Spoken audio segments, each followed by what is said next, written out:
Hi, and welcome to Sunday Service of Addiction podcast, where I'm going to be talking about mental health and addiction because they are two sides of the same coin. Today, I'm going to be talking about the fact that addiction can be your superpower. And I'm going to be giving some tips and tricks, and I'm going to also be open to answering questions.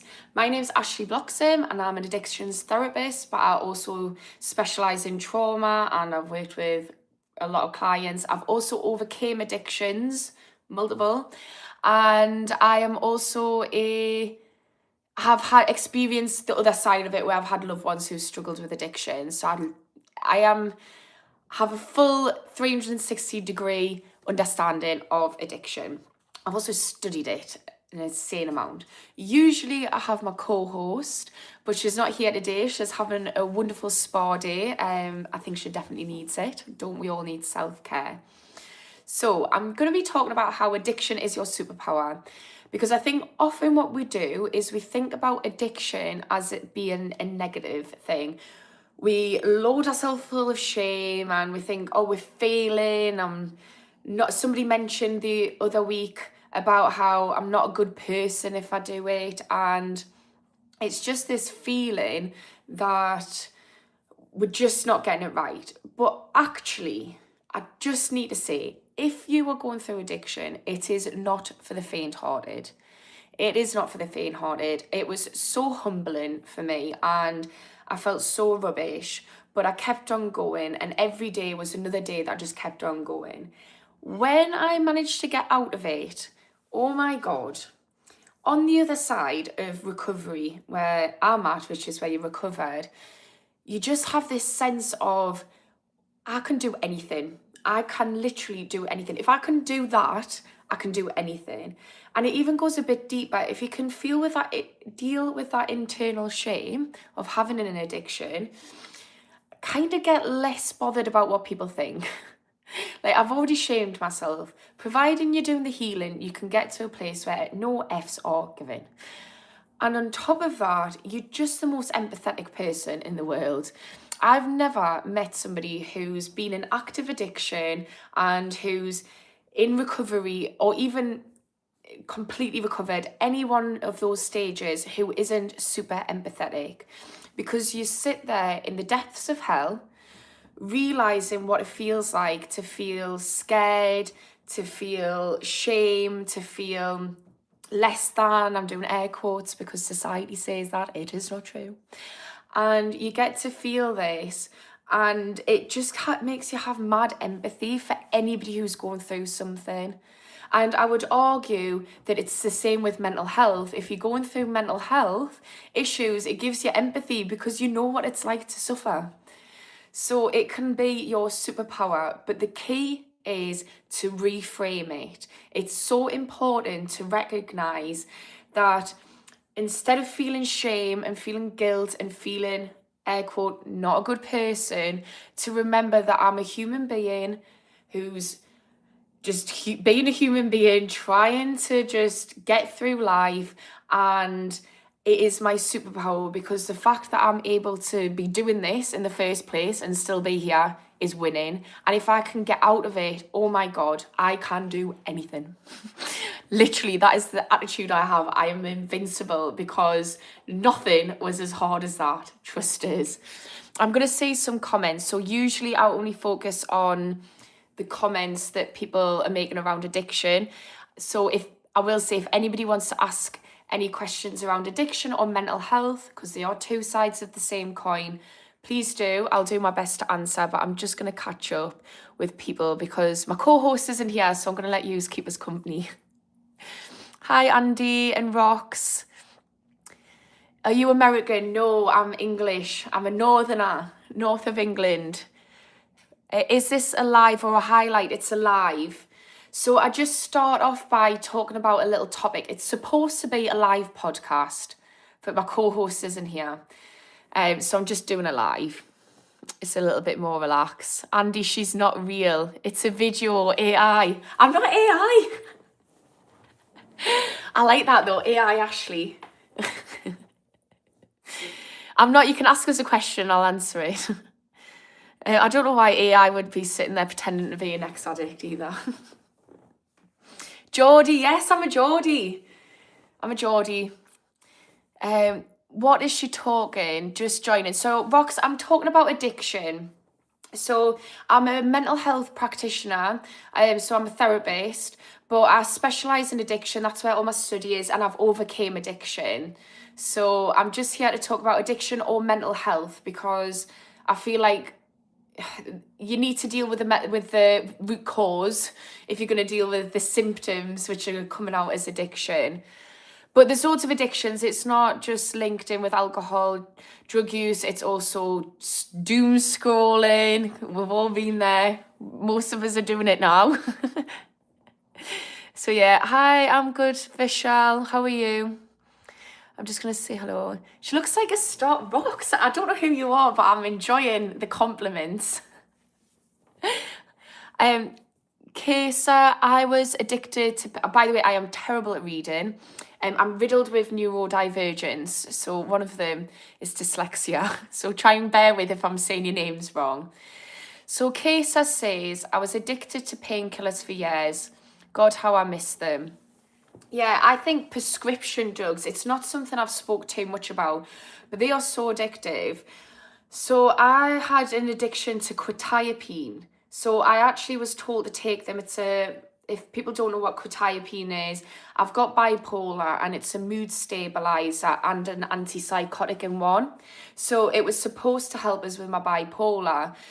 And it just turned us into a zombie. I realised I wasn't parenting very well. I fell down the stairs and broke my leg because I was just in such a horrible zombie-like state. I was just sedated. And when I stopped taking them, I had to go through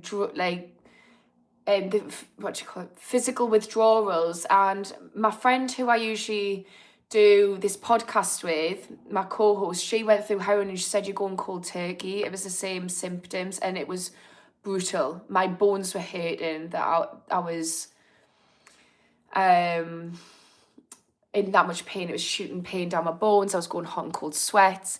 So I think people don't realise that prescription drugs can just be as not dangerous, as impactful as a drug addiction. So I'm going to go through and see what people say. Andrew is asking, can I do a backflip? No, but I'm trying to learn how to do, I don't know if anyone's seen Buffy the Vampire Slayer. It used to be my favourite programme when I was growing up. And I've got a vision board, and one of them is to do a backflip, like she used to do to get up. I do jiu-jitsu, so it might be helpful for that, if I ever learn it. Andy says, I was on crack pipe for 32 years before I stopped in 98. Wow, Andy. How did you stop? If there's anybody, if you don't mind sharing, that is. But if there's anybody who's listening, who's struggling with addiction, what would your top tip be? Because that is a massive achievement. And what I love is that was in 98. So you've managed to stay sober for, God, nearly my age. Well, I'm 36, so about, 98? 22 years, is it? 23 years? Okay, so I fell down the stairs too and broke my toes. Ooh, that is brutal. Is that what you started your painkiller addiction for? Oh, because of painkillers, yeah. It's just, the thing is, I think this is the problem. The pharmaceutical industry is pushing all these medications out, and actually, are they helpful as a standalone thing? I would say that not always. Certainly not for me. Somebody said something about my bipolar, actually, I've just realised. Oh, there's some things I've missed out here. I'm going to go back. AA related, Andy's asked. This is not AA related. I have done AA meetings. I actually did AA meetings during COVID. And then I got pregnant, so I didn't feel like I needed to go. So I never got as far as having a sponsor. I got pregnant, but then I lost the baby, and I went straight back into my ketamine addiction, which is the addiction I had that was really bad. But I have done SMART training, which is an alternative. It's grounded in therapy, but I've just done a lot of training in addiction. I've done a lot of courses on it. I've got a master's in it. I've got 2 counselling degrees, and one of them I specialised in addiction. So, and I've overcame it. So I'm just pulling from everything that I know.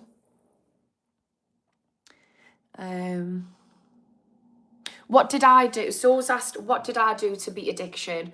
So I say this all the time. I got sober before I got sober. I literally I tried to stop multiple times, and I basically kept relapsing. And one thing that I learned, so the weird thing for the people who don't know is I was already training to be an addictions counsellor before I developed an addiction. And I think it was my training around bringing up traumas and stuff. I ended up getting PTSD flashbacks, and then I ended up developing an addiction.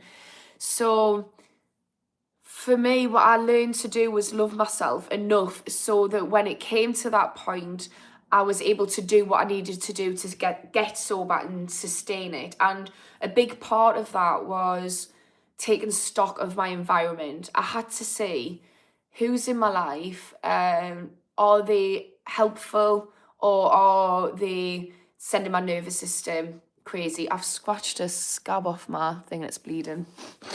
Just everyone was wondering what that bit of blood is. So I had to take stock of the people in my life. I had to look at what was going on in my life. I was doing far too much. I was doing a PhD. I was trying to develop a business. I was self-employed, so I was working with clients, which I was subcontracting from BetterHelp and a few other different places. And I was a single parent, and it was just too much. So I didn't have the right support network. I was running myself into the ground, and I was just being awful to myself. I was just constantly putting myself down.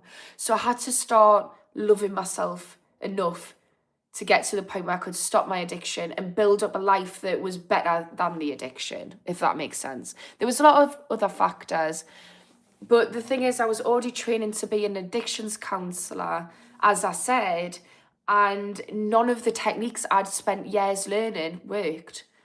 And it was really eye-opening. I thought, why are they not working? And it's because I did not love myself. I loathed myself. I was shaming myself for having an addiction. So self-love is the key, I think. And then the techniques and tools and support groups and services can help. I've got quite a few comments, so I'm going to get through them. So Kaysa, who's talking about painkillers, says, I stopped because I couldn't get hold of painkillers anymore. I got cut off. Sorry, it isn't a story on strength, but it's the truth.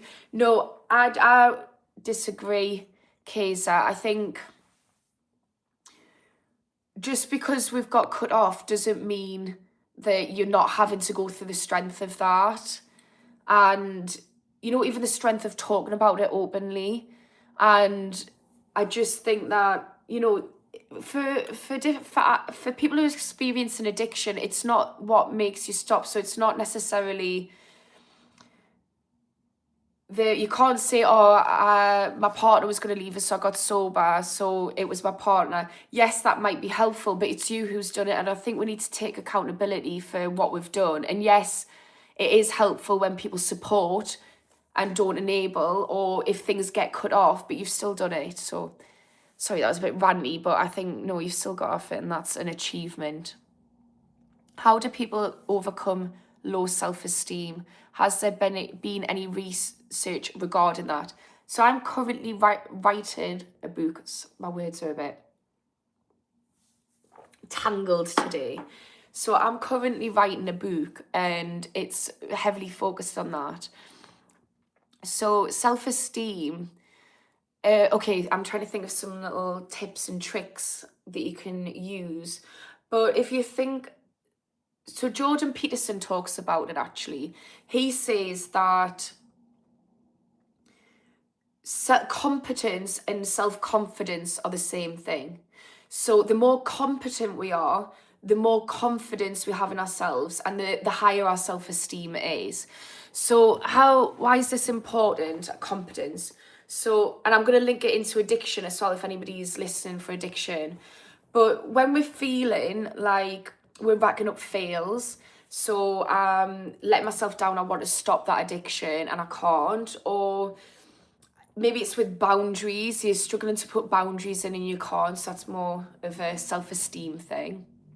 What begins to happen is we start to feel like we can't do things, like we're failing, like we're let down, and it's all very subconscious. So it's not necessarily things we're telling ourselves, but it's a story that we're creating, and then we're layering evidence on top of it, because every time we feel like we've let ourselves down, it compiles on top of each other to create this subconscious narrative.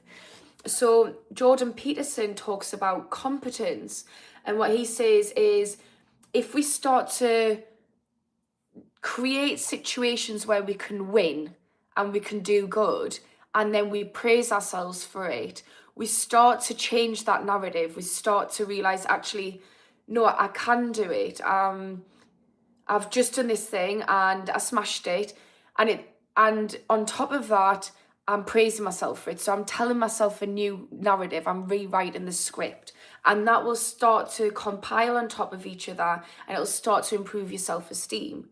Now, Jordan Peterson makes an excellent point. Start off really small, because you don't want to set yourself up to fail, because then that will add on to this idea of, I'm not competent. So start off small, and that might be, when I get up in the morning, I make my bed. And then when you come back to go in the bed, say, oh, this looks lovely, I did that. And I've done it every day for the last 3 days. So just something really small. And you'll start to expand it so it gets a little bit more and more each time. And what happens is it snowballs. You start to exponentially grow in confidence. You start to do more and more things for yourself because you're praising yourself. And in terms of addiction, to relate that back, what happens is, when you're praising yourself and you're setting goals and you're meeting them, is you start to produce dopamine, which is the same thing that doom scrolling, drugs, alcohol, gambling, porn all give you. So it's really great. And you start to have faith in yourself. And I would also say, in terms of self-esteem, there's a biofeedback loop that our brains, when we don't feel good about ourselves, we tend to shrink ourselves like this, and that looks like your neck forward, hunched shoulders. So that is the message of your brain telling your body, make yourself small, and that's when you slouch and sit like this.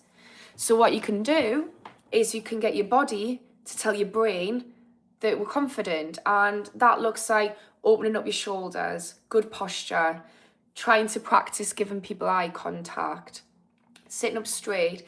You can do power poses, but I don't bother, if I'm going to be honest. It's a bit weird, but you can do power poses. And all of this sends a message to my brain that I'm confident. So you can do little things that builds confidence, and in turn confidence, and also biohack your brain, because when you relax your jaw and have a good, strong, confident posture, it sends signals to your brain through your nervous system that I'm safe, I'm relaxed, I'm calm, I'm in control, and that is confidence.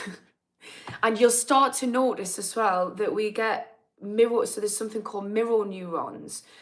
And what that is as humans, we sync up with other people.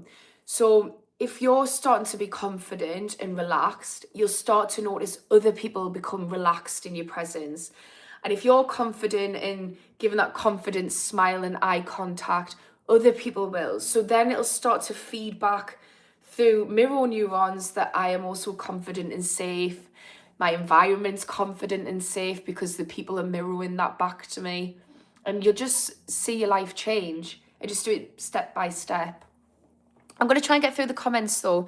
And I will say, if anybody hasn't subscribed, I would really appreciate if you could, because I'm trying to get to 1,000 subscribers, because that will mean I can do more and help me out massively. But obviously you don't have to. It just would be helpful. But I'll also say I'm going to try and answer every comment, but I'm going in chronological order. So try and bear with. Love from India. Hi. Love from Newcastle. I was living in New York at the time of my addiction. I had spent years on the streets begging for change, eating trash, but always had money for crack. It's funny how that works out. Yeah, and do you know what it is? I have so much respect for you, Andy, because homelessness and addiction layered on top of each other is a huge thing to get out of. Wow, what some boy. I love that for you. But yeah, it absolutely is. And what I do now, so I didn't think twice about spending £50 on a pack of Coke. And I would and ah, and that would just be the first one, let's be real, it never ended on one. But I would and ah about buying myself something that I actually needed. So now, if anything's £50 and I'm and ahhing about spending it, I'm like, well, you used to spend that on Coke, you can spend it on something you need. But yeah, yeah,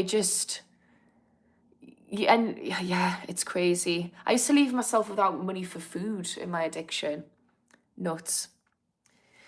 Hydra, sorry, love from India, madam. Thank you. Kesa says, the thing I could fall back into now, tomorrow, given the chance, that's the scary thing. So I think, Kesa, because you've asked the question about self-confidence and self-esteem, I think building your self-esteem will help you with that, because you'll start to get to a point where you love life so much, because it's an inside job. Somebody said this about getting over addiction. I saw it on social media. I wish I knew his name to reference him, but I don't. And he said, his sponsor from AA said, you've got a problem with drugs and you've got a problem without them. And he said what he meant by that is, I'm not happy when I'm on them and I'm not happy when I'm off them, because it's an inside job. Addiction recovery is only sustainable if we start to look at why we were using the addiction in the first place.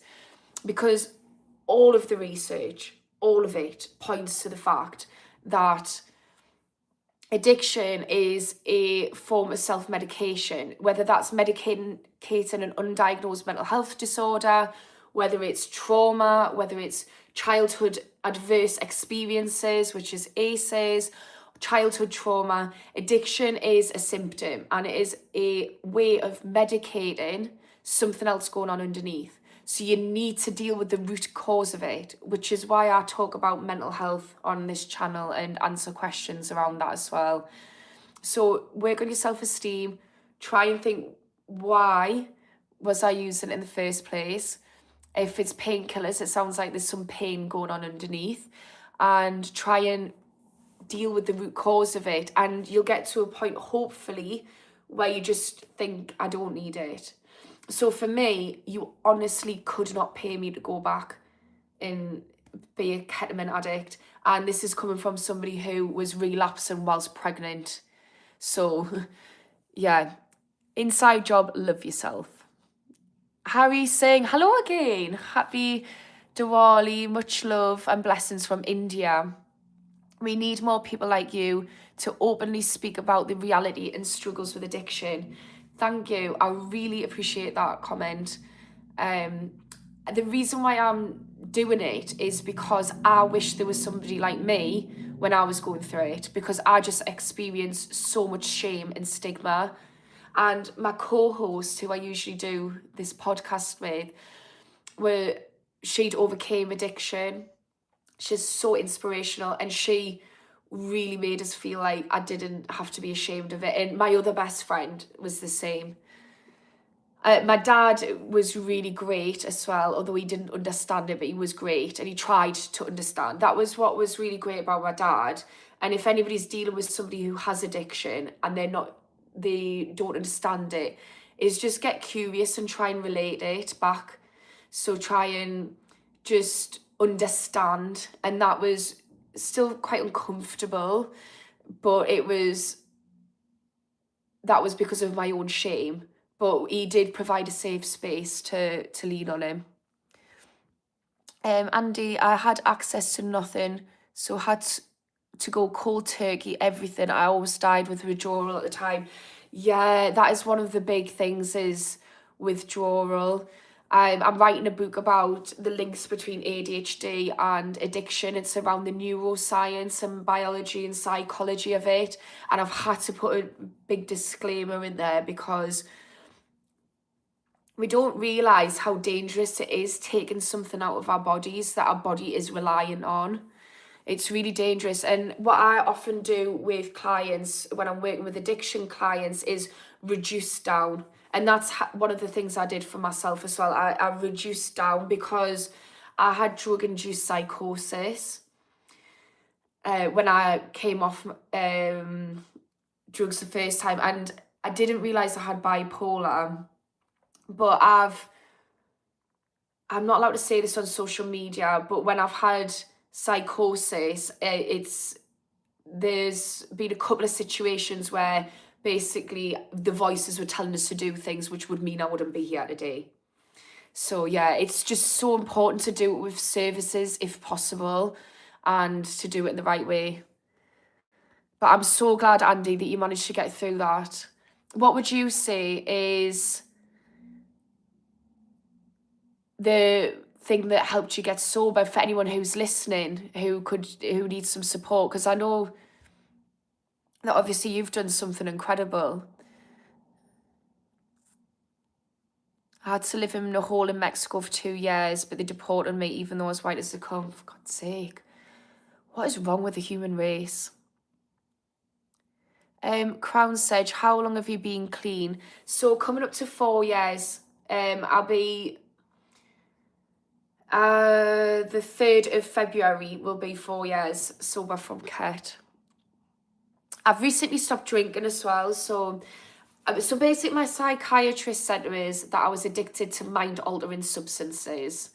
So it wasn't just my whole of my 20s and the early 30s. I was just, I can't really remember a day I was sober.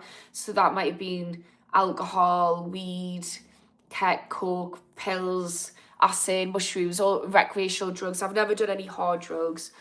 So recently, although I knocked all of that on the head, and that'll be nearly 4 years, I still drank, and I kind of go in and out of drinking a little bit too much. So I'd stopped drinking for nearly a year and then started again introducing it socially around my birthday.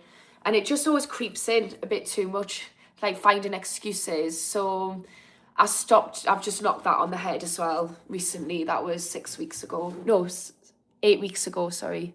2 months ago. Right, let's see what people are saying. Lewis, how are you? Hi, Lewis. I'm good, thank you. I'm feeling a little bit more alive. I've been quite unwell last week.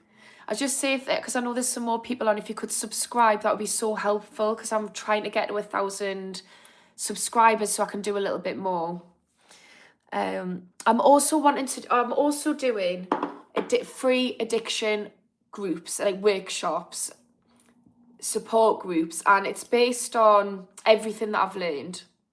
And the idea, this is why I'm asking for subscribers as well, because my idea is to offer free groups for people to get that support, because I don't think I can give the right support through just replying to comments. So I want to offer a space for people who are really in dire need, who are in either active addiction or they're in recovery and they're struggling to sustain it.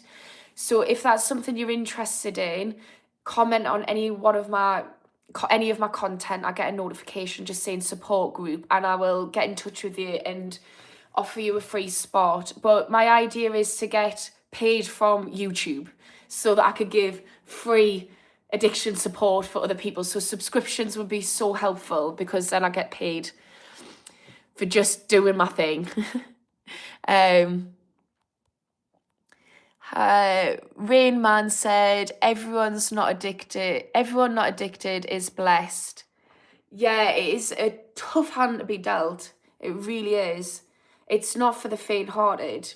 And that's why I started off this episode talking about addiction as your superpower. It really is, because if you can get through that, I mean, look at the Andy talking about his story of being homeless and eating trash and smoking a pipe and getting out of that. Like, I don't know many people who was able to do that.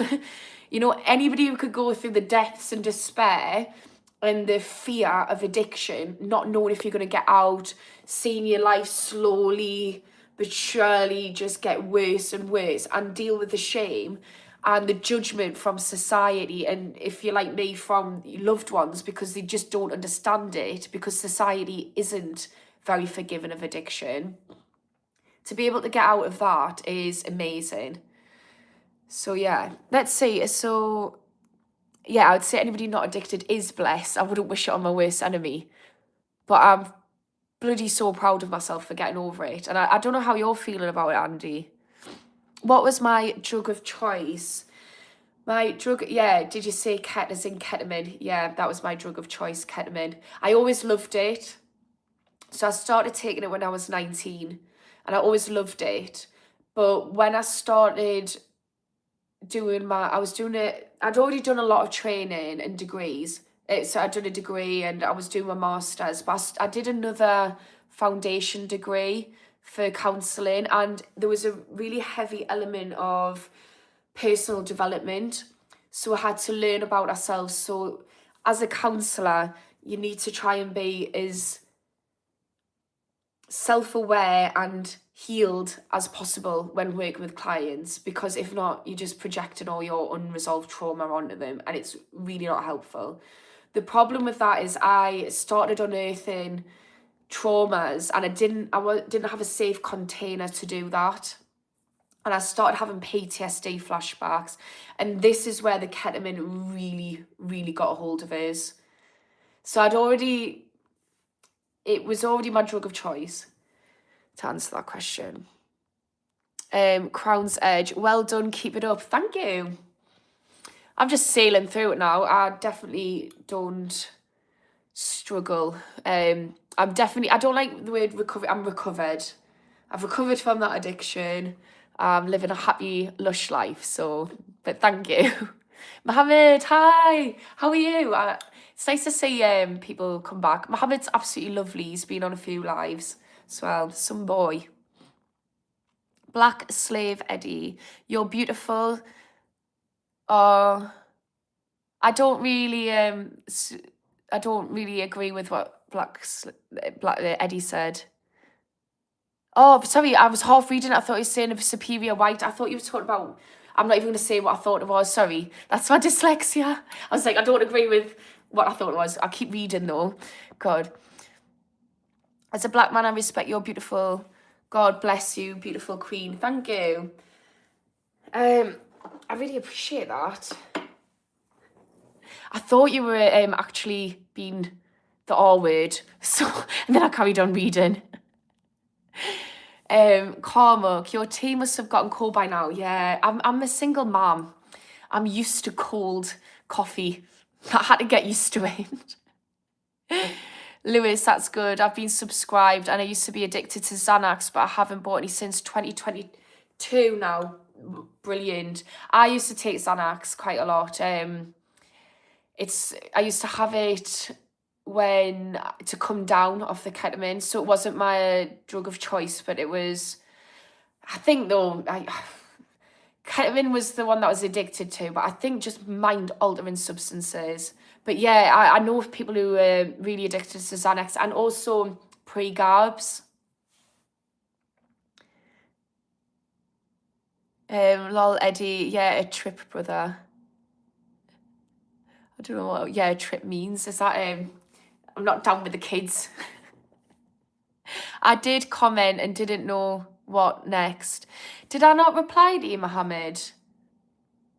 I thought I did. I've replied to quite a few. I put my email on just to send, unless you've sent the email. So I put my email on just so that we're not speaking about things on social media, because I want it to be a safe space for addiction groups. So anybody who's listening who wasn't on before, if you're interested and need some addiction support, I'm doing free support groups. I've got 50 spots. If some of them have been taken, it's a first come first serve basis. So if you comment on any of my content, I will send you, and I'll give you my email address and we can take it from there. But I prefer to move it off social media. Mohammed, if I haven't picked up your comment, I am so sorry. I have replied to quite a few, so I think you must have just slipped through the net. If I'll go through and check the comments again and make sure I have replied. But basically just send us an email. I have got a couple of emails, but I was actually out yesterday. So I haven't checked them. I just came straight on here when I got back. The blister on your lip has a blister. I always say that, you know, when I've got, my eyelids have got eyelids. Yeah, it was a spot as well. I've been so run down. So I've been experiencing a bipolar episode not that long ago, and it's when I have it, it just wrecks my nervous system. So I've got a really good immune system usually, but I've had 2 colds, obviously the bipolar episode, and I've had 2 cold sores. So yeah, that is that. My cold sore's got a cold sore, basically. Lewis, I used to take a lot of Xanax and diazepam together with a lot of alcohol, but I haven't drank for 5 months and haven't taken Xanax or diazepam since 2022. What a man, Lewis. The fact that you've managed to stop alcohol as well.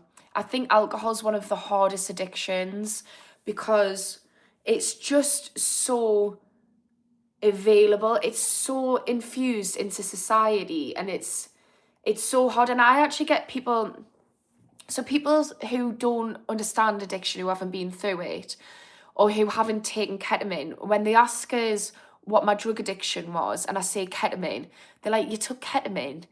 And it's like this look of like disgusting confusion, like, why would you take horse tranquilizer? What's so goddamn weird is when I say I don't drink, people are like, you don't drink? They're giving us the same look of like disdain and confusion as if I just told them that I'm taking ketamine. And it's so weird. It's so ingrained in society. So the fact that you've been doing that for 5 months, Lewis, hats off to you. Yeah, I'm absolutely over the moon for you. And that is a dangerous concoction as well that you were taking. So I'm so glad that you managed to get over that. Do you know what else is a weird, that I'm going on a tangent now, but I was talking about gambling with someone, gambling addiction, and they get phone calls. It's like off, I think it was like it was like a kind of, not one of your main gambling things. I think it's like when you're doing it, I can't think of the word, like dodgy side, but he gets phone calls, he gets messages all the time, it's on social media, it's on, like, I was watching the UFC yesterday, it's plastered all over UFC, different betting sites, it's on adverts, it's just everywhere. And it's so difficult because, similar to alcohol, it's just getting rubbed in your face, these triggers, and that is really hard. Because one of the things with certain drug addictions is you can just say, I'm going to remove myself from it. I'm going to take myself away from the people that I used to do that with, or I'm not going to go to the same places that I used to do it. And that is part of recovery. But what Lewis has managed to do is do it anyways, takes mad strength. So yeah, buzzing for you. Steve-O had that issue in a bad way too. JM, what issue are you talking about? Is physically addictive though? No. It's chemically addictive. The only thing that I've had which has been physically addictive was the quetiapine, which I was prescribed for my bipolar, and very different. And for people who have to go through alcohol withdrawal and who have to come off heroin and benzocaines, doing both of them together, I couldn't imagine. I really couldn't. Who was trust your instincts? Who was? Who was JM? I'm a little bit lost over here. I'm good, thank you. How are things on your side? No, you didn't reply. I will make sure that I do that, Mohammed. I'm really sorry about that. I'll go and find it. Yeah, I'm really good, thank you. I'm starting to feel a little bit better. Stress will do that. Are you talking about being unwell? Yeah. I think as well with my bipolar, I've got to a place where I can manage it, but it just puts my body under a lot of stress. Hello, how are you, Harrison? I'm good, thank you. Right, Jay Lass, I don't drink. I have experienced so many times in the 4 months I've been sober from the booze. What have you experienced, El Jas? I don't know if you're saying, when people are agreeing with what I'm saying, it's taking us that long to get through the comments that I'm a little bit lost when I get there, so sorry about that. If you don't mind refreshing my mind. The only winner for gambling is the bookies, yeah. It's so sad. It should be banned. They shouldn't be able to advertise it. It's disgusting. It's just preying on people. It really is. Jacob likes sports bets. Yeah, you like sports bets. I think the thing is, look, I'm not saying that, I'm not going to sit here and shame people for gambling or shame gambling. My dad used to go gambling, and we used to go to the casino, and it used to be a really lush time that we'd spend together. And he was very good at deciding, this is how much money I'm going to take. When it runs out, I'm going to go home. And it was not every night, it was few and far between. So my dad, you get this with alcohol. Some people can drink alcohol and they can take it or leave it and they're fine. It's just when it becomes an issue. So it's not about saying, oh my God, stop gambling. People who gamble, it's bad and it's dangerous. No, it depends on the person, and it depends a lot on the brain chemistry. It depends on things like I said in the beginning, like, have you got ACEs, which are adverse childhood experiences, which are going to make you more susceptible to addiction? Do you have ADHD, where you've got a dopamine deficit, or something else, other mental health disorders which can link in with it? Or have you had trauma or childhood trauma? Because that's when it starts. It's not about engaging in something. It starts to become something where that's where we get our source of dopamine from and joy, and it can ruin lives. I'm addicted to working out 16 miles a day, 7 days a week, and I can't stop. That is 16 miles a day. Is it something that you feel is good for your mental health, SC, or is it something that isn't?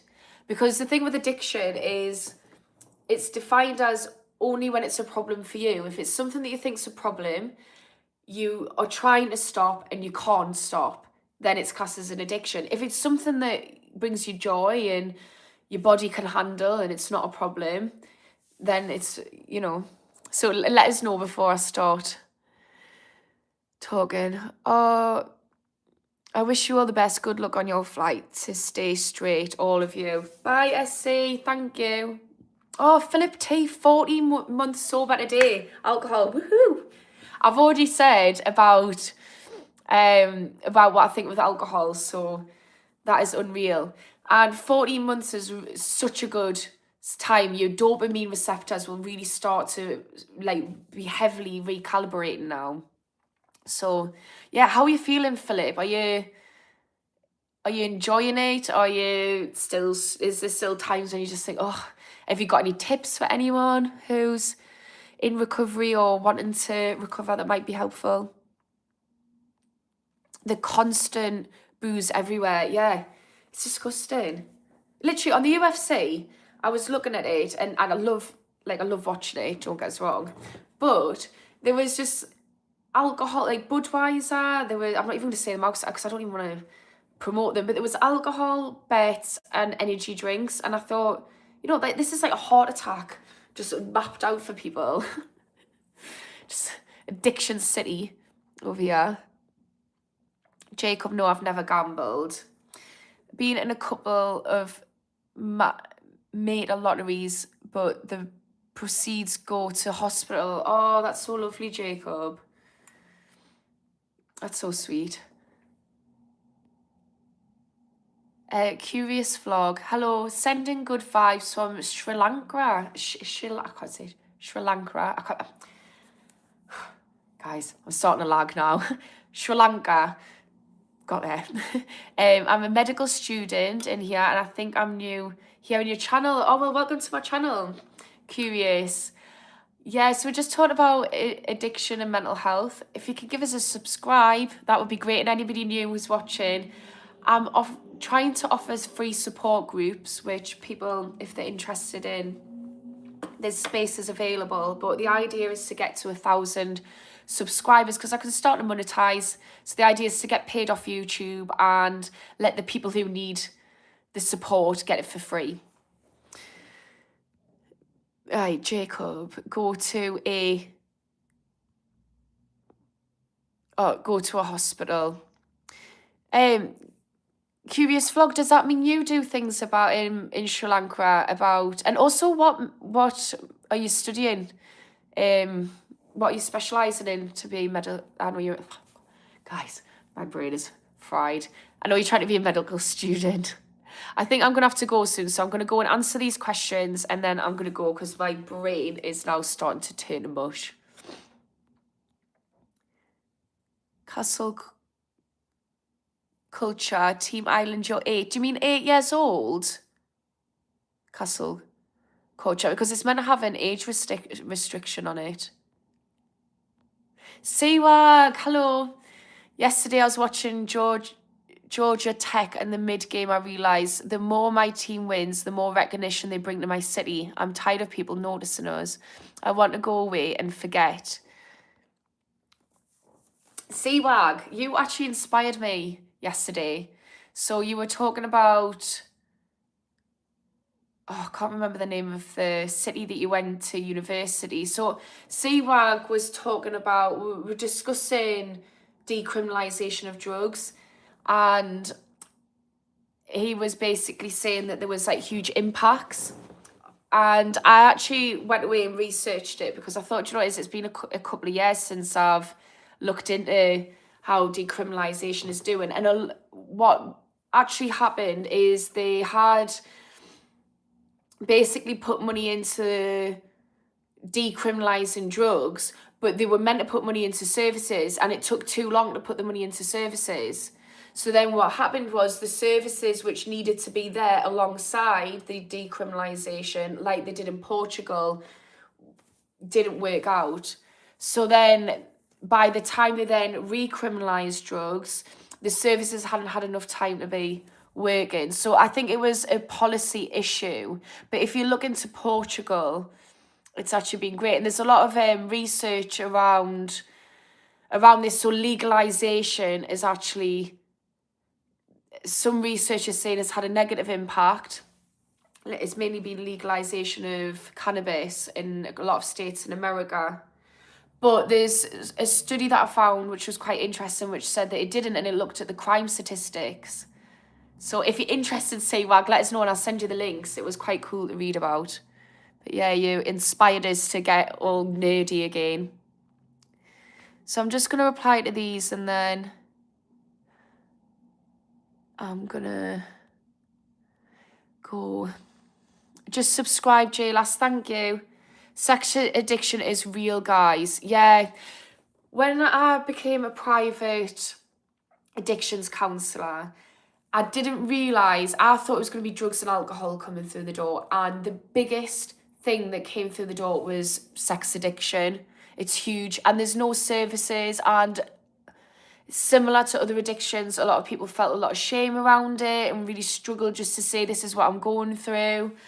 And it was really eye-opening because I just thought, you know what it is, actually, yeah, there isn't the right support there for it. And it's really similar to gambling, where it's just very accessible with it being on the internet. And yeah, and it's just the same as every other addiction. But on top of that, you're getting a whole host of other chemical reactions going on. So it's quite a tough one. And just as every addiction, when you have a sex addiction, it might start off as porn and then it escalates. We get a tolerance, so it tends to go up. So that might be the type of porn you're engaging with. obviously the quantity of porn, but then also it can spill over into then speaking to people and then sex workers. And I saw a lot of people, and obviously I will never give details because counselling is confidential, but broadly there was a lot of instances where people then it spilled on into like sex workers, and what actually happened was it was then breaking down their relationships, and it was something they didn't want to be doing. Just as any addiction, they got to it, like I said, addiction's a problem that you want to stop that you can't. So these people weren't able to stop, and they're destroying their relationships or their sex life and feeling all this shame. So yeah, I absolutely agree with Gabe that sex addiction is a real thing, and I think it needs to be talked about more. And just like any addiction, there needs to be less stigma. And the thing with sex addiction is as well is you're getting young people who are discovering porn when they're really young and their brains are developing. So their brains are developing in this state of addiction, which is again another layer of just the fact that it's a very real thing. It's a very problematic thing. And I don't envy it. And if anyone is struggling with sex addiction, like I keep saying, comment on any of my content. You don't need to say sex addiction, but just say struggling with addiction, because the support groups I'm doing for free will absolutely address sex addiction as well. And I'm trying to work out the logistics so that it can be a safe space, so that it can be anonymous, so you don't need to show your face or name, but still get the same support. Jacob, I did gamble in prison in games of 41, which is a card game, but it was just $1 or $2 bets, mainly just killing time. Yeah, and I think that's the thing. It's going back to that's not a problem. It's doing something that's joyful. And that's the thing, let's be real. Most addictions don't start out as a problem. It starts out as fun. It's something we enjoy. It passes the time. It's a way of connecting with our friends, or, it makes us feel good. It's not a problem until it is a problem. And then it's a very, very big effing problem you've got. Let's be real. Yeah, I like sometimes sometimes like I do the races or something, rarely, or sometimes we'll bet on somebody that we want to support for the UFC. So with the lad who I'm seeing at the moment, so, probably shouldn't put money into it though, I've just thought there, but... William, support for addicts. Yes, support for people who are in active addiction or who are in recovery but are struggling, aka maybe they're in recovery but they just feel like rubbish, or they're struggling to maintain or sustain recovery, aka keep relapsing. And this time they want to make sure they don't relapse. So the only requirement I have is that you've struggled with addiction, because one thing I experienced when I went for support is I was so terrified of people knowing about it because they didn't understand. And it's just very important that people feel safe to open up and support each other if you're wanting to open up. So yeah, CWAG, fun fact, in America, young women are single about 34%, and for young men, 68%. That means a bunch of their women have more than one man. And is the population equal? CWAG. That's a little researcher in his. Lewis, I went to watch Wolves at Sunderland yesterday. Was a long 5 hours there and back. Sunderland? Why would you go to bloody Sunderland? For those who don't know, Newcastle and Sunderland are two cities which are rival football cities, comes from football, we're rival cities in the northeast of England. And I have to say, Sunderland is the worst of the worst out of the two. So I don't know why you've went there. But yeah, where are you from, Lewis? 5 hours, is that down south? I definitely take it. Did you get the bus? The mega bus? Down the line, good win for Sunderland. Right. I don't have a moderator to block this ridiculousness out, so I'm just going to ignore that. Curious vlog. Neurology is basement for my medical studies, so the nervous system's complexity made huge curiosity to learn it. And I'm really fascinated with psychiatric stuff in my job. Yoga is a part of it. That is my keen interest. So, curious vlog. My training background is in therapy, childhood, and addiction. So that's where I've had a bit of a weird journey on my studies. So I've studied for a long time, but each degree, so I've got a degree, and then I went on to do my master's, and then I did a foundation degree alongside that, and I've got various qualifications in between. And I started off with sociology and counselling, then went to criminology and addiction, and then went into counselling. So I've got a mixed bag. But the thing that I'm really, really interested in is all the things you just said, the nervous system. I'm so interested in biology, psychiatry, all of it. Just, do you know what I'm interested in? People. Why we are the way we are. What's going on. And I love learning about it from every angle. If you do a vlog though, does that mean you've got a YouTube channel? Because I'll be interested if it's around that to learn about it. Jas, I keep calling you something different than that.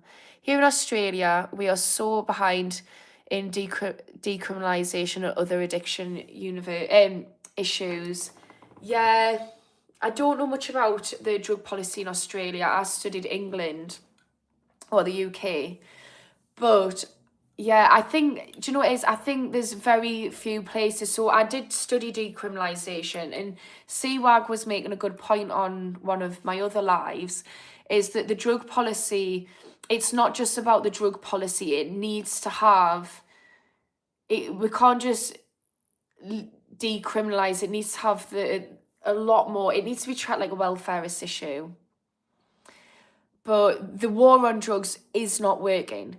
And it might be that decriminalisation doesn't work, but we can't just accept something that is failing people and actually is proven to be detrimental to people struggling with addiction, and actually put the ownership onto them and penalise them. And yeah, it's just not working. And we need to change the approach. And it might not be any of the policies available at the moment, but there just needs to be something different.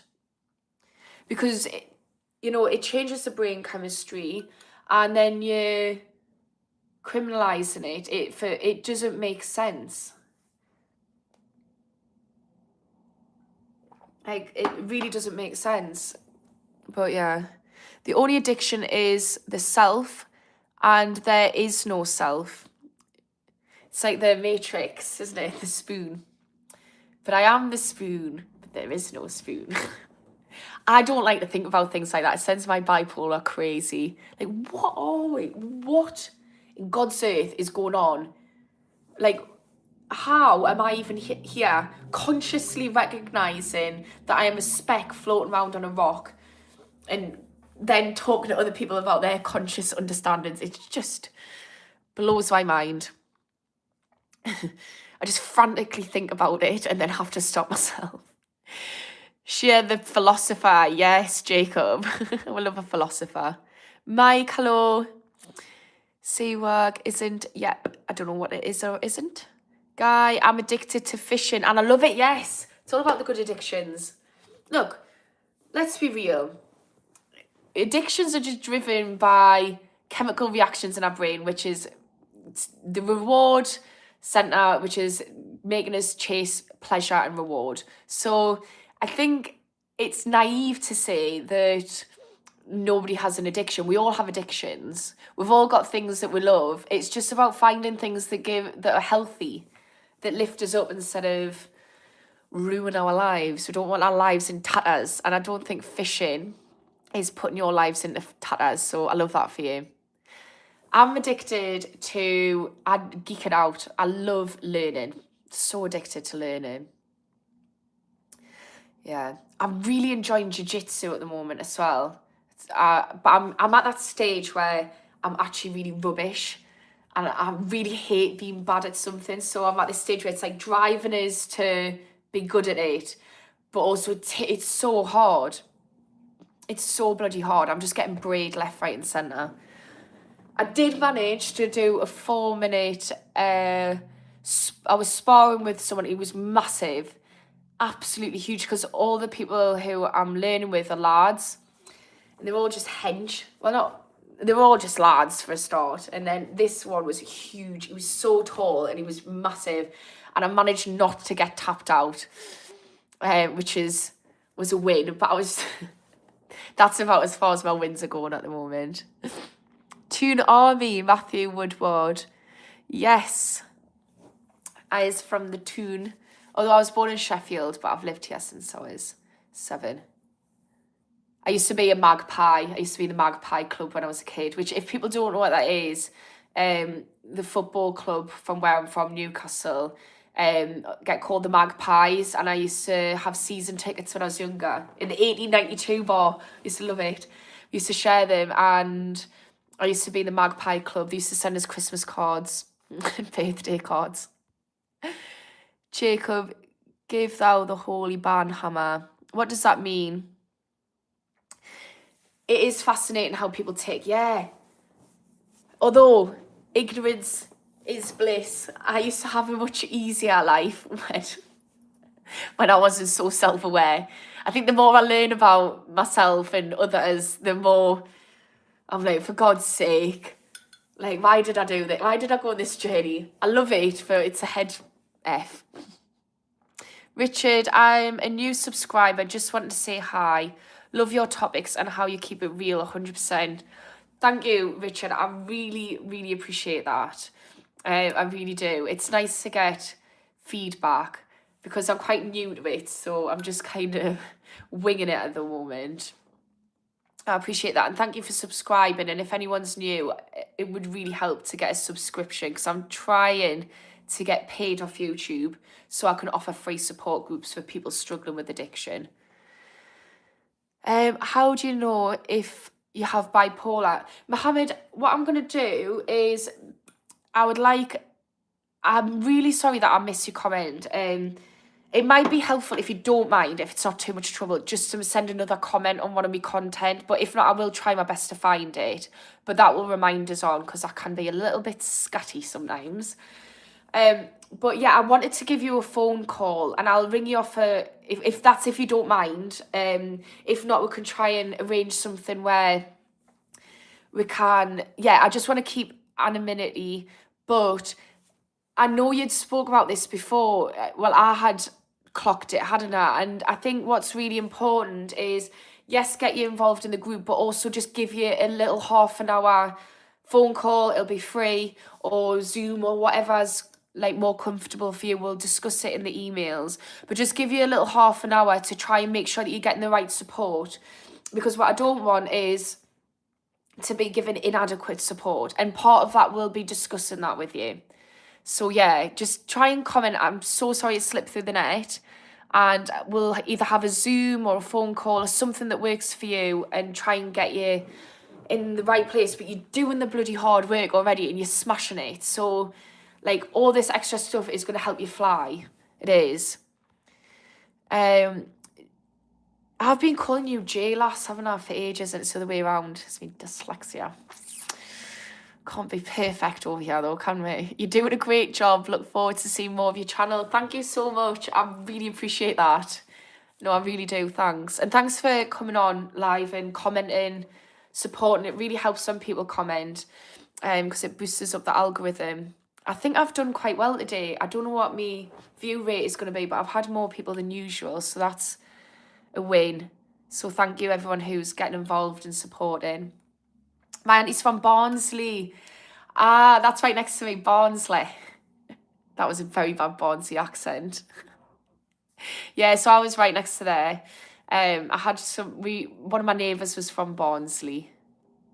Mohammed, will do. Bottle of water. Wally's just can I say bottle of water? That is, just in case anyone was thinking, why the hell am I saying that? I've got a bit of a posh twang, I've noticed. I've watched back my videos to try and work out why some do better than others. And I've realised I'm using my mum voice. So when I talk to my son, I like pronounce everything a bit better so he can understand. Or when I'm teaching, I used to want to be a teacher. So I'm a qualified teaching assistant for primary school kids. And I notice I'm talking to all of you as like primary school kids. But I think it's because I know it's quite hard to understand my accent. So I'm in UAE. Email is fine, or Zoom. Yeah, send us an email and then we'll do a Zoom. I've got Zoom's probably the best way forward. I did a phone call with somebody else and I just forward my number. But I get it's very individual for different people. So if Zoom is what works for you, then Zoom it is, my friend. Luca, great job. All the best from Serbia. I'm getting people from all over the world. This is so cool. Hi, from Newcastle. Wally, Jacob, smiley faces. There's a smiley face back for you. Jacob, why so many people obsessed with feet? I didn't know there was. I've not came across that subgroup. I do like hands though. I don't know what it is. Like a lad with sexy hands, big, burly hands. It's each to their own, isn't it? We've all got our little preferences. Katie Cruikshanks. Is that Cruikshanks your surname, or is that because you're obsessed with cats and Harry Potter? Because that's what I thought. Immediately my mind went to Harry Potter then. 5 years clean. Congratulations to anyone who has gotten and stayed clean. Yes, I second that. Wow, 5 years. That is a stretch. Katie, can I ask you, actually surname, okay, do you like Harry Potter as well though? Or is it solely surname? Very cool surname, I would love it. Mine's Bloxham, it's a bit of a mouthful. So, Katie, can I ask you, if you don't mind sharing, but since you've shared that you're 5 years sober, I imagine you're quite comfortable, would you mind telling people who are watching what a good thing that helped you in your addiction recovery was? And is this something that they've got to look forward to? Because me and my friends who are sober, especially when you start getting into the long part of it, always say that we just have mass appreciation for life, and we don't know if we would have had the same appreciation for life if we hadn't have got sober. And yeah, so I'm interested to see your take on what helped you and how that is for you now. Jason Newton, is sex addiction good or bad? So it's solely on the word addiction. So sex, masturbation, all very healthy. There's a lot of research that says it's very healthy. So it depends on the word addiction. So like if it's like I said, addiction is a problem that you want to stop, that you can't stop. So if it's an addiction, I would say I wouldn't use the word bad, I would say it's problematic. Do you get what I mean? But if it's something that, this is the same thing what I was saying before about alcohol or gambling or whatever, people can engage in, can watch porn and it's absolutely fine. And some people are struggling with it. It's a problem that they can't stop, that they want to. So yeah. I've got some muscly, veiny hands. Well, blacksmithing will do that. Yeah, I think it's workman's hands. I think that's what it is.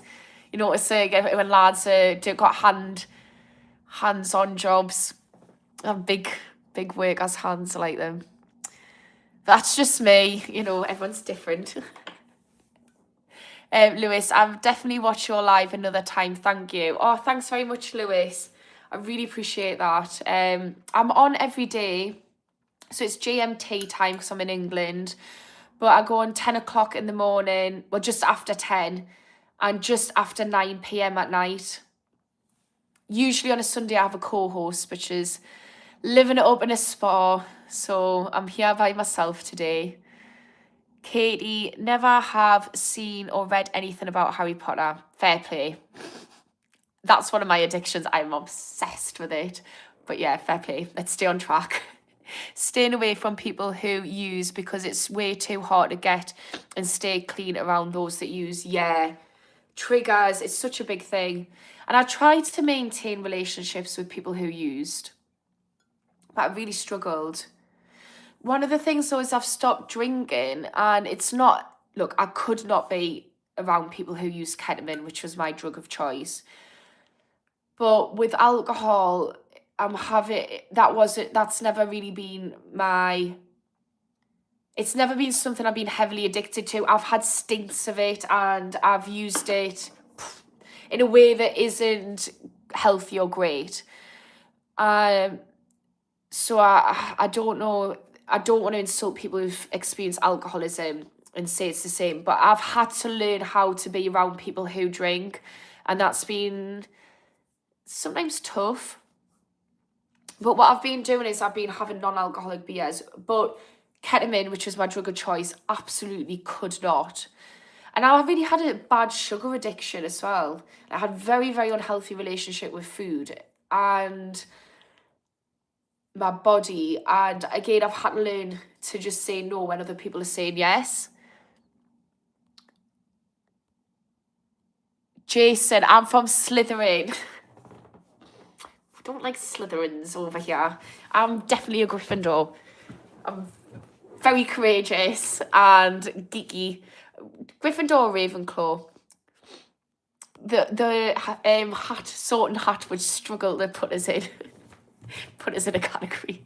I am such a nerd. I love it though. Andy, has your addiction or substance abuse ever affected you sexually? With me, I found it hard to connect on an emotional level, but the physical activities were great, obviously. Do you mean in the sense of... So, do you mean that you've struggled to connect with people because they don't understand what you've been through? Or is it that you don't like to talk to people what you've been through? I imagine you do, though, because you're talking quite openly on here, but I don't know. Or is it that it's just... Yeah, or is this something completely different? Or is it when you were actively in your addiction? Can I have a little bit more context to that, so I can compare notes? Warden, Harry Potter is a masterpiece, Katie. I'm jealous you get to experience it for the first time. It really is. Warden, have you seen the documentary on J.K. Rowling and how she came up with the concept of Harry Potter as well? It literally is a masterpiece. So clever. I love it. I've just watched it. I was thinking I'd watch it, but I've just watched it about a month ago. So I might read the books again. I really like the audio books as well. Stephen Fry narrates them. But I am definitely getting off track. Unless anybody else has got an addiction to Harry Potter and we can create a support group together where we just basically read Harry Potter and don't shame ourselves for it. Right. Billy336, you really don't come across as an ex-addict. Yeah, people have said that nowadays. I think this is the thing. I think we have an idea of what an ex-addict might look like. So I had somebody, the first time, one of the best things I think you can do to start to let go of the shame that goes hand in hand with addiction and just sits in your subconscious, causing a muck and being a nuisance, is start to let go of that shame through one, like forgiving and accepting all that stuff, self-love, all that stuff that we need to do, and also just getting comfortable talking about it. And the first time I ever did this, I opened up about my addiction. There was somebody who was in my local town, and there was the local, I'm doing air quotes, addict, because that's what she got called. And basically she'd slid down at this, it's called Greg's. There's loads of Greg's. It's basically a food chain of pasties. I don't know how it's doing so well, to be honest with you. So she slid down Greg's and she was clearly just not with it. So I went and got her a bottle of water. And I was crossing over the road on a zebra crossing, and this woman came to us and she said, I wouldn't talk to her, she's the local addict. Obviously, she did not think that I was somebody who just came out of addiction because I didn't look like an addict. And I I just thought I'm going to say it. I said, yeah, I'm also just came out of addiction. And I said I wouldn't wish it on my worst enemy. I'm sure she's not choosing it. And the woman's face just went, pfft. It was, did not know what to do with herself. So I think people don't suspect, but I think this is part of the problem is we have an idea of what addiction looks like. And yes, some people you can tell, especially when they're in active addiction. I can spot somebody who's in active addiction a mile off. I recognise it myself. But yeah. Icy King, at most you're probably addicted to coffee. So I was struggling with, I've already said this to a few people, so I'll try not to go into long detail because I don't want to bore those who've already heard my story. But I was actually struggled with ket addiction. So I wasn't sober the whole of my 20s or early 30s. I was literally anything and everything. But I had a ket addiction and I worked it out last week when somebody asked us, and it was about 4 years. I was addicted to ketamine for, and it was that bad that even when I got pregnant, I relapsed and ended up, the night that I gave birth, I was off my nut on ketamine, and that was the most scared I've ever been because I thought I ended up having my child early because I had gestational diabetes, and I basically thought like they're gonna know that I'm under the influence. So yeah, it was now the worst addiction I've got is coffee, and I don't class it as an addiction, so it's not.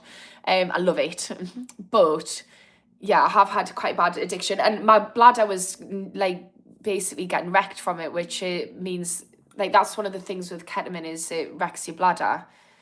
And I'll not go into the details of my toilet movements, but it wasn't good.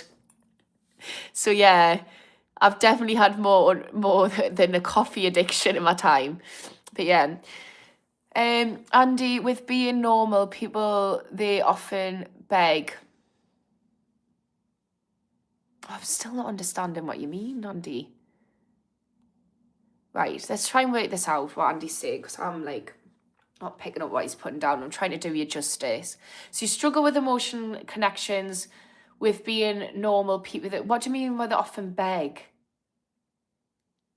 Like, what do you mean by emotional connection? So do you mean like, so do you just, is it because you've done a lot of healing so you notice that there's a noticeable difference, like with people being inauthentic? Because that's something I've struggled with.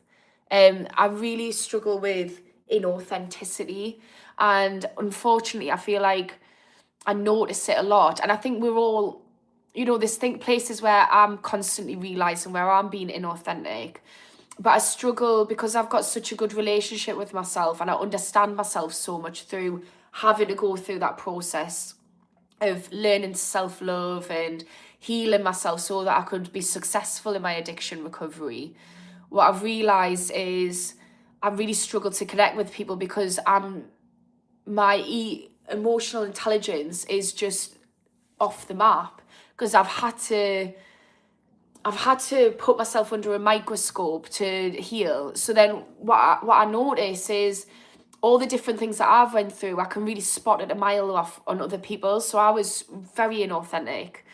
I really struggled with people pleasing, and I had so many toxic traits. To be real, I had so many toxic traits. So I really know, and I used to wear tons of masks. I used to totally clip my wings and make myself small to fit in, and oh God, I look back and I think, oh. So what I notice is when I'm getting to know people is I see all of this in other people, and I do find it hard to emotionally connect with people. And that's not just in dating, that's in a lot of any kind of relationships, friendships, lots of stuff. So yeah, I don't know if that's what you mean, Andy. Warden 062, of course. The books are great if you love all the little details like me. Yes, I do love all the little details. I'm so detail orientated. And you can use the films to visualize all the scenes, which helps a lot. Yes. Are you excited for the hobo? Whoa, what? There's a series. HBO series. Is this in America? I did not know there was a series. Now I'm excited for it. Shut up. What? Wait. What is it? What's it about? Is it to do with something different, or is it to do? Right, explain. I'm gonna have to go away and look this up. Oh my God. Yes, I am excited. Whatever it is, sign me up. Take me there right now, please. Bear in a foxhole. I'm going to make a coffee right now. Yes. So coffee, I saw this on a diary of a CEO, is there's lots of benefits for coffee, mainly decaffeinated, but you still get the same benefits from caffeinated coffee. And it was to do with Americans, and it was saying that basically that's, for most Americans, that's the biggest source of fiber. Like, what are they feeding us? What crap are they serving in the supermarkets if that is that coffee's the biggest source of fiber? But yeah, sign me up for coffee as well. Coffee and the new series. People don't realise, so Warden's saying people don't realise addiction is an attempt at a solution, not the source of the problem.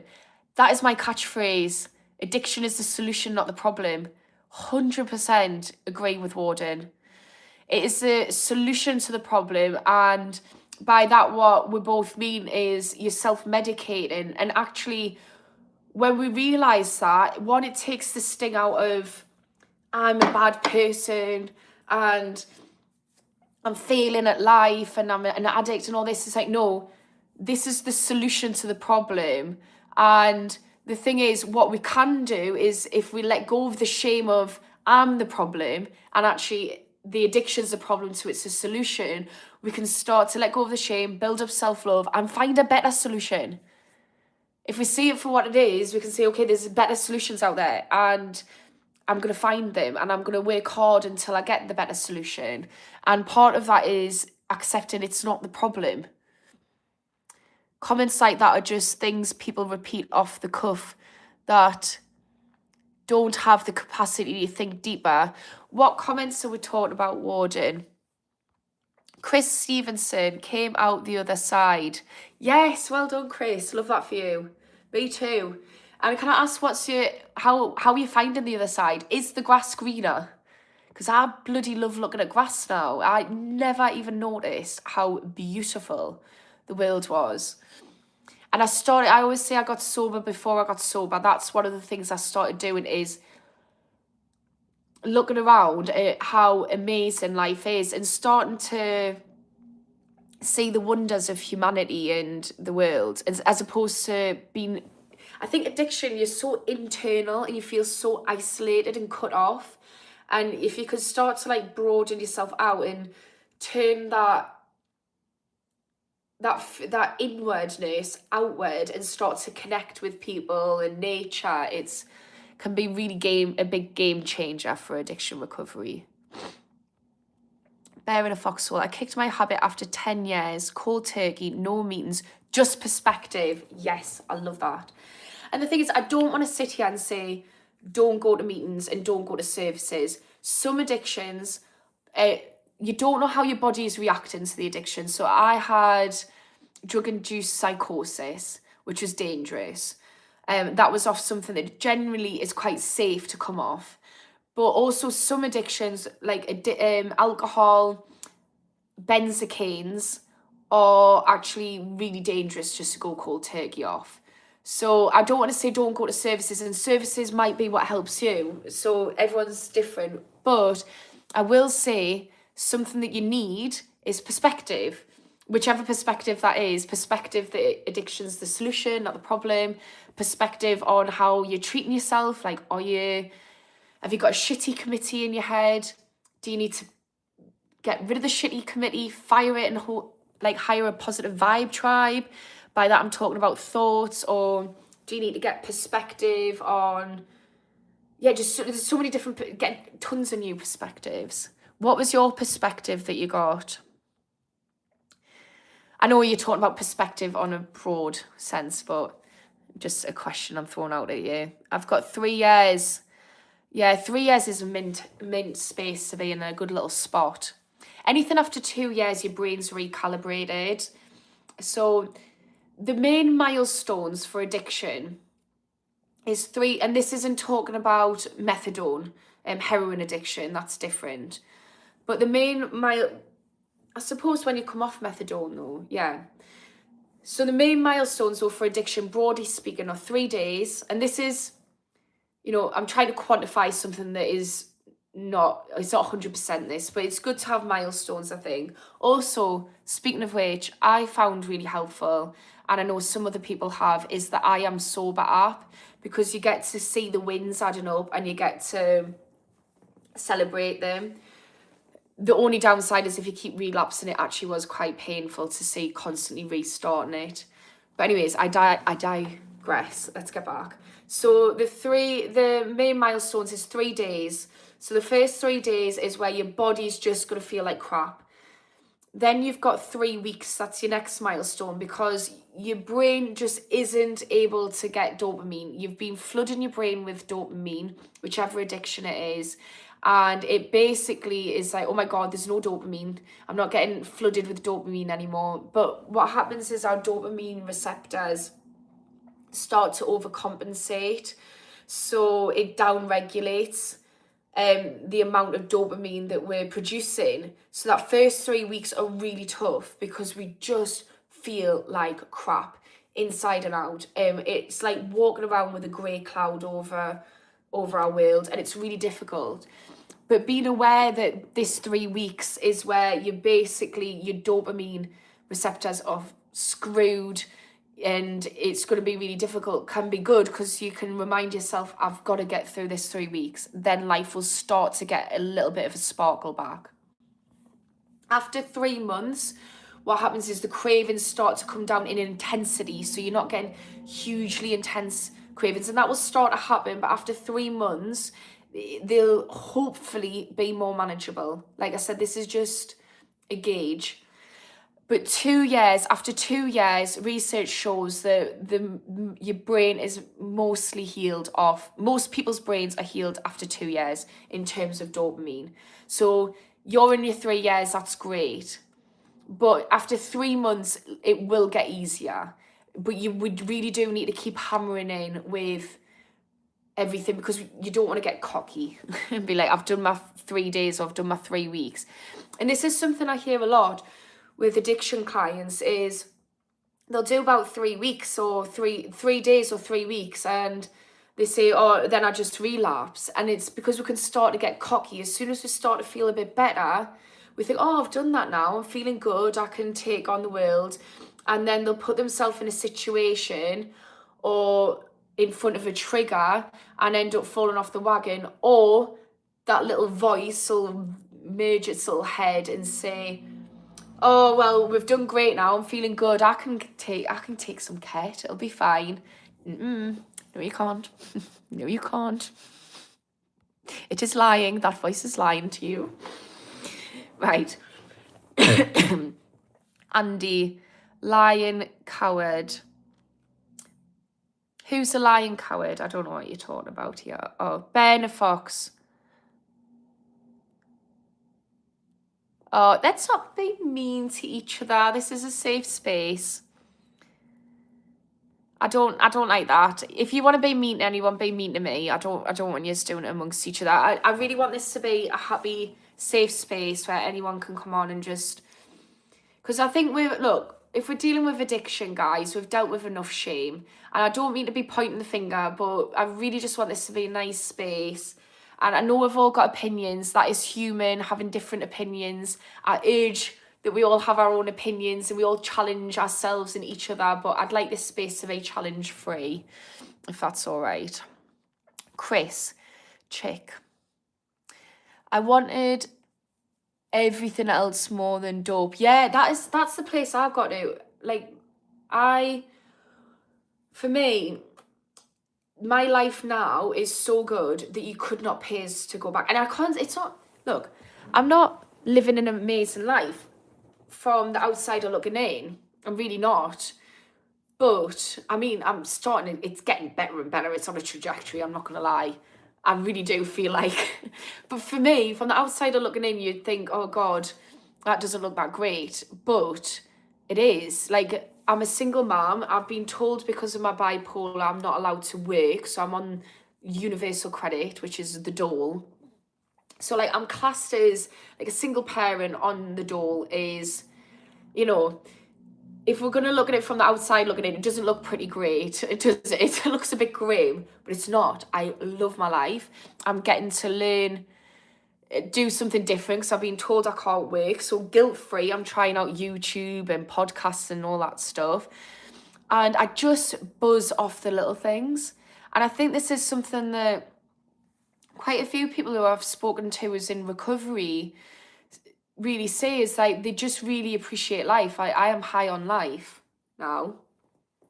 So yeah, I get that. Like I wanted everything more than dope. That is me now. I still sometimes get the odd thought of, oh, really fancy some ket. Oh, my son's with his dad this weekend. I could do it then. And I'm like, whoa, why am I thinking that? What's going on? What kind of stress is going on in my life right now? And I managed to find out there's something that's rocking the boat in my lovely little content life. So yeah. Andy, not like describing, at least anyway, right, these are talking amongst each other. Warden, it's a remake of the film into 7 series. Shut up. It could fuck it up though. I don't even care. Oh my God. Is this American then? HBO? Because I'm in the UK.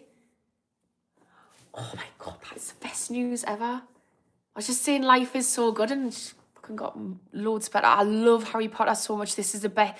This needs to be done though.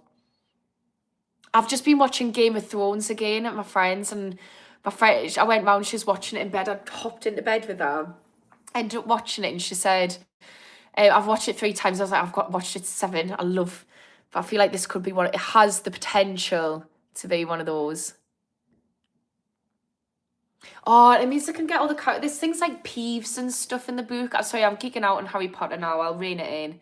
But there's like loads of things in the books which just are so brilliant, which aren't in the films. So it means I get to do it properly.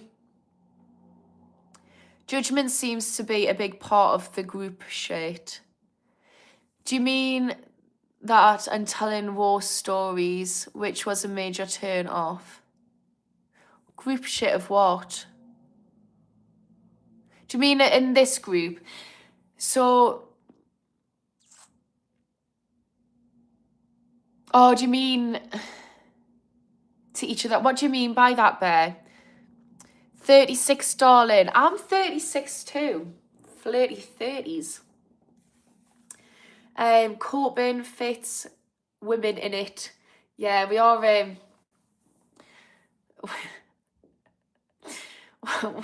Sorry, I'm just laughing now. I'm just thinking this lad I'm seeing said we're snakes with tits last night. It was bit harsh, quite funny though. He was only joking, but yeah. But do you know what it is? Like, you boys are like morons. I'm joking, not joking. But the point I'm making is I would just, we're the same species, but we just might as well not be.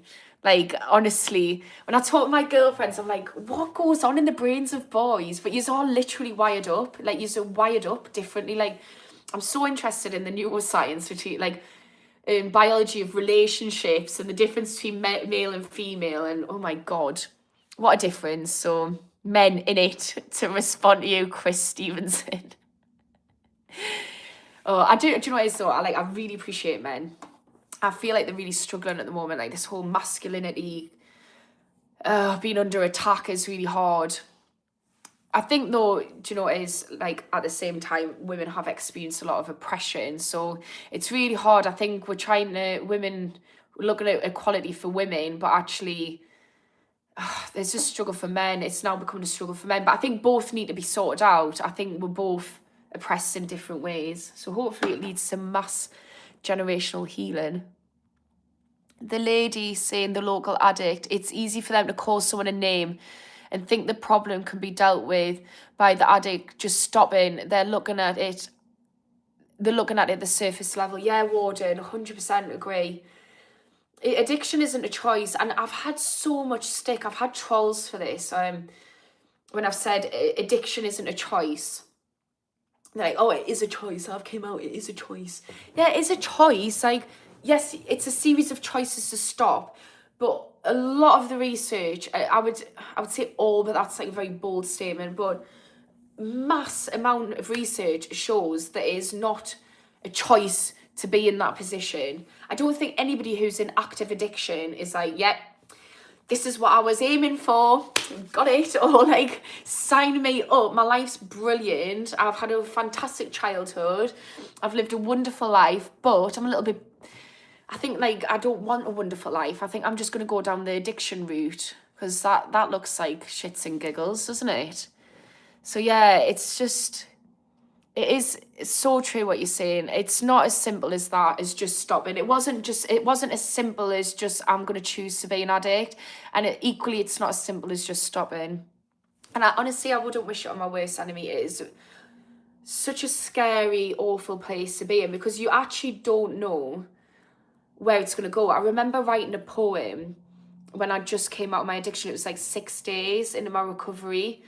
And one of the lines is, into the darkness I stumble and continue, not knowing where this train wreck will... Oh, no. Can't remember the order of it. But it was basically being on a train. It was saying, like, not know where this train wreck will go. So into the darkness I stumble and continue. Until I get brave enough, I think I can tell you. Because it's such an isolating, lonely thing. And you literally, you know, it, like... shit's starting to get real here, and I don't know how to stop. I'm on this like train wreck. I'm going down this path, and I know how far it can go. I mean, look at Andy. He spoke about his experience. Like, it can get in a really bad place, and you just don't know at what point, if at all, you're going to be able to get off the train wreck. And it's really scary. And the more times you try to stop and then can't, and I honestly don't know many people who struggle with addiction, especially drugs and alcohol, who have been able to stop first time. There might be some out there, and if anyone listening is one of those, please let me know. But I think for the majority, you try to stop, and you keep trying to stop, and you struggle, and every time you don't stop, it gets a little bit scarier, because you're like, oh, hang on a minute, I'm actually knee deep. And that was another thing I said in my poem. It was like drug taking, sinking quicksand. It feels like quicksand. The more you struggle, the more you lean into the addiction, then you feel rubbish about yourself. So then you struggle to try and get out of it. And it's just the most horrific thing. So yeah, it's not surface level. It's not as easy as stopping. It's not as easy as it's a choice. And also, I think this narrative, sorry, I'm on a massive rant here. Please tell me to stop if I need to. But another thing about this is, when we're labelling it as, oh God, as if it's like just something you would stop or a choice, for the people who have a loved one who's struggling with addiction, it can be very detrimental, especially for children who are still developing and still trying to make sense of the world. And they grow up thinking, why is this person not able to choose me? And this is something that I've experienced before I had active addiction. I thought, well, the loved ones in my life, why aren't they just choosing me? Why are they choosing this substance over the relationship I have with them? And then when I had addiction, I realised, oh, hang on a minute. Now I know why they're choosing that. So it's just really sad that addiction isn't more understood. And I think, Warden, you have a fantastic grasp on it, because it's just detrimental to the person who's using, and to society who are judging people and making snapshot judgments, and for the loved ones. Mohammed, wanting success and reach achievements is the main desire, but from desperation and feeling you will not reach there is what makes me back in the loop. So I understand when you say I wanted everything. You wanted everything. I don't know what you mean by wanted everything, but I understand what you mean by the rest of it. Wanting success and reaching achievements. Do you mean when I was talking about doing too much at the beginning? Or the problem is, guys, I will be real. So my friends say I'm the smartest, thickest person that they know. And I agree. So sometimes when I'm reading comments, I do apologise. Sometimes I am not picking up what you're putting down. But so you might have to reword them, and I'll try again. I'll try my best. It's not a logical problem, it's emotional. Yeah. And actually, when you look at the regions of our brain which is involved in addiction, then you can see that in in real life happening. So what happens is when we struggle with addiction, it's our limbic system which is lighting up, and it's our limbic system which is in charge of our emotional part of the brain. And it's also what's responsible for short-term thinking. So actually, it is an emotional problem. But what happens is we can set goals and engage our prefrontal cortex, which is the rational part of our brain. And meditation is great for this, yoga, anything, just self-awareness. Guys, I am actually so hungry and I need to end this live, but I'm just going to say, I don't want to miss people's comments out, but every time I'm getting to the bottom of the comments, then there's more comments. So I'm going to have to just go through. I'm going to pick one person who I think maybe is struggling or needs a bit of support to end on. But thank you for everybody who has commented. It's really helpful when people are commenting. And if anybody's new who hasn't been on before, if you could subscribe, that would be so helpful, because I'm offering free addiction support groups to anybody who's joining in on my channel. Because what I don't want to do, and I've said this, so apologies to those who's already heard it, but I know there's some new people. What I'm noticing is there's people who are reaching out for support, and I can't give true support on a live on YouTube. So I'm offering up to 50 spots of free addiction support groups where I'm going to be using all the stuff I've learned in the many years I've been studying it and from when I've overcame it. But the idea is I need to get to 1,000 subscribers so I can start monetizing, because I want to ideally make money off YouTube and then offer free addiction support to everybody else. So a subscription would be super helpful, guys. Mohammed, do you want to get married again? I don't know if you're talking to me. Right, I'm just going to go through, see if there's anybody. Keep doing what you're doing, sis. Just coming up to 2 months clean. Love what you're saying. Amazing, Zion. So that addiction support group that I'm doing is for anybody who's in addiction, who's in active addiction, who's in recent recovery, and you just want to get some extra stuff to help you carry you through. So Zion, if you want to join, comment, or anybody who wants to join, comment on any of my content. This is why I need to go, my brain's not working anymore. Any of my shorts or the lives that I've done, just comment addiction support group and I'll give you my email address and we can arrange it, because I'm going to make it anonymous and super safe for everyone. But yeah, 2 months is amazing, Zion. And yeah, keep doing what you're doing. Honestly, some boy, it's not easy. And I started off this live saying addiction is your superpower. When you manage to come out the other end, literally, if you can do that, you can do anything. So you are smashing it, Zion. And if anyone's struggling and you don't feel like you're smashing it, put a comment on some of my videos and I'll try and help you smash it. It's such a good feeling. Right. 2 years and 1 month and 3 days. Clean off everything: meth, porn, cigarettes, alcohol, sex, and all vices. Currently in the middle of step 4 with my sponsor. I work in NA program. My name is I am Adam and I'm an addict. I love that, Adam. I absolutely love that for you. That is amazing. Yeah, this is the reason why I used to do one-to-one addiction support. But I've done SMART training. I don't know, Adam, if you know what that is or other people know what it is, but it's an alternative to NA, which is like, I think most people know what it is, but it's a support group for addiction. And it's an alternative group which is grounded in theory. And I've also done AA for a bit. I'll not tell the story again, but I did it for a bit and then I ended up, I'll just quickly say, I basically got pregnant, so I didn't go to AA anymore, so I didn't get as far as a sponsor. I didn't do the steps. But the reason why I want to do a group is because one of the things with addiction is very isolating, and also we feel like we can't stop. It's very scary, very isolating, and it's got a lot of shame. And one of the great things about groups like AA and NAs, smart meetings, is you start to be with other people who've also went through it, which is amazing because you can start to let go of the shame.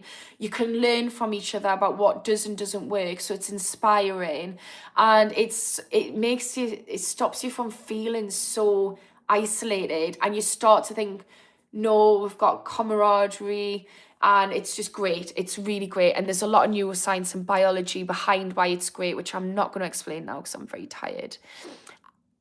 Is there anything else that I'm just gonna do you do Zoom calls? Sinead, I think I'm going to be doing it through Zoom, the support groups. That's what I'm thinking. The thing is this is the thing. So like there's, I've been looking into StreamYard. So there's a lot of things I want to do with this channel, but that's why I'm trying to get to 1,000 subscribers, because there's, I've got other ideas on how to do the support groups, but basically I'm just trying to get some money for it. But yeah, I think it's going to be on Zoom. If you want to just comment on any of my content, support group, and I'll reply, and I'll give you my email address, and we can discuss it through email or telephone or Zoom, and just see if the group's the right fit for you, or if somebody needs some like support. I'm not giving it to everyone. It's just people who I feel like, okay, they're coming on my lives and they need that little bit more. I am offering just a little bit of free support for people, which is again why I need subscribers, because I want to be getting paid off YouTube so that I can do little bits of free support for people. But yeah, so just give us a comment. Do I believe in the 12-step program? I feel like I've kind of answered that. I believe in it. The only thing I don't believe, and I'm sorry because I know somebody is doing amazing, I'm not trying to discredit anything about it. I think the A and NA and there's other ones, SA, GA, they're amazing. They really are. I think what Russell Brand is doing with them is brilliant. He's reframing it so it's not just about from a religious standpoint, because I think we're living in a day and age where actually people are more spiritual. There's both, so there's like a mixture of belief systems, and we're almost like starting to develop our own belief systems. So I think the way it's broadened it out, but also what Russell Brand says, which again I fully agree with, is it's having belief in something bigger than ourselves, which is, humanity. And I think that's super helpful in recovery. So I do agree with that. I agree with a lot of the stuff that they do. I think there's a lot of research behind how amazing they are. And as somebody who's attended meetings, they were fantastic for me. They were really helpful in my recovery, because you've got so many inspirational people just talking about it, and it helps disarm the shame. What I don't like about AA is that you have to start off saying, hi, my name is Ashley and I'm an addict, because I don't identify as an addict. And if you look at counselling, there's something called neuro-linguistic programming, and it's all about the stories we tell ourselves.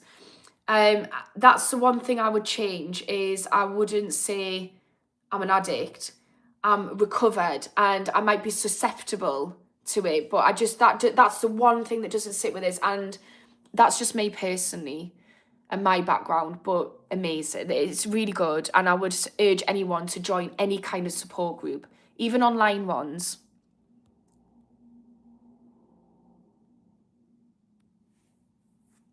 Right.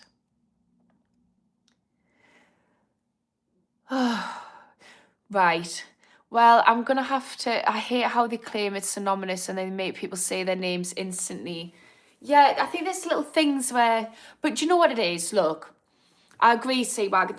I struggle, but you don't have to speak if you go online. So I think COVID was great for this, because when I went, it was online, so I just actually didn't say anything.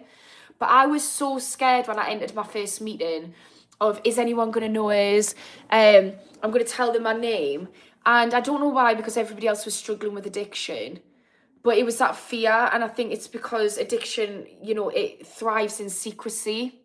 So I agree with CWAG, but I don't want to bash something that actually is amazing. So I think me and CWAG are naturally nitpicky people, as I've noticed through getting to know him.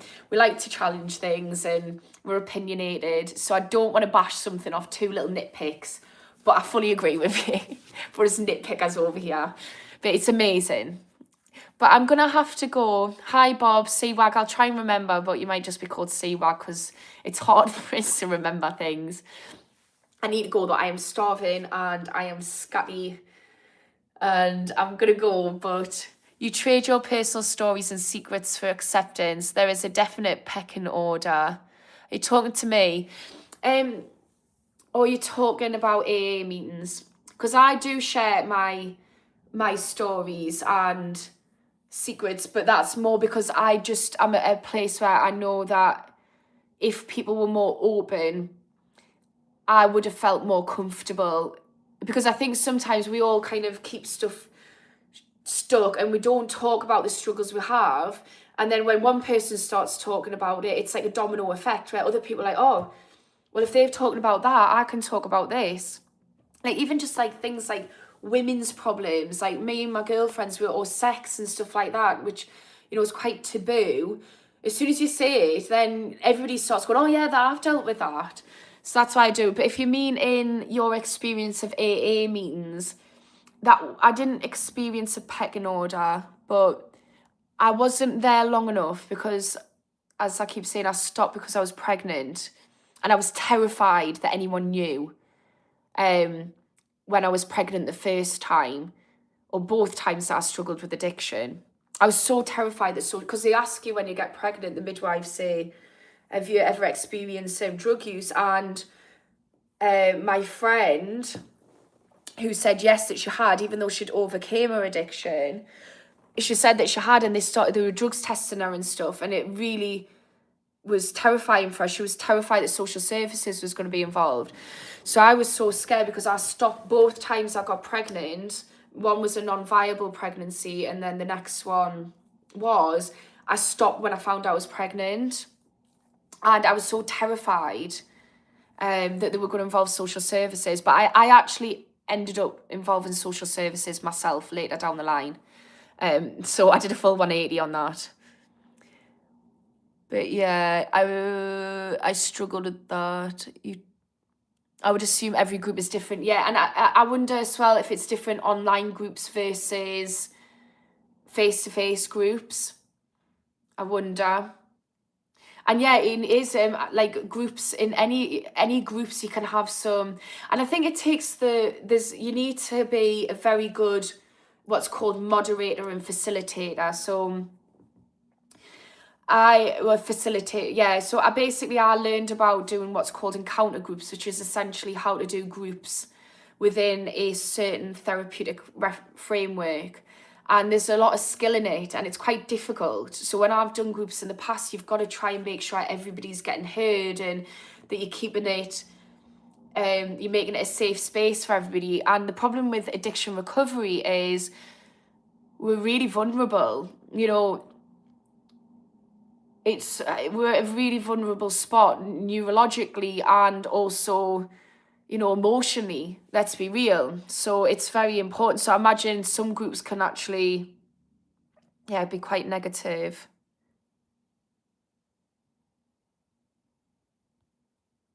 When you say your secrets, your image can be not good through the time.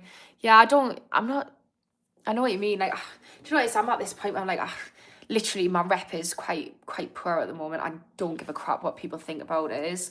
That's something I've really had to learn. But I need to go. Right, I'm just going to go. But it's lovely speaking to you. Yeah, actually go eat. You've been hungry for a hot minute. But I'm going to be back on tomorrow at 10 a.m.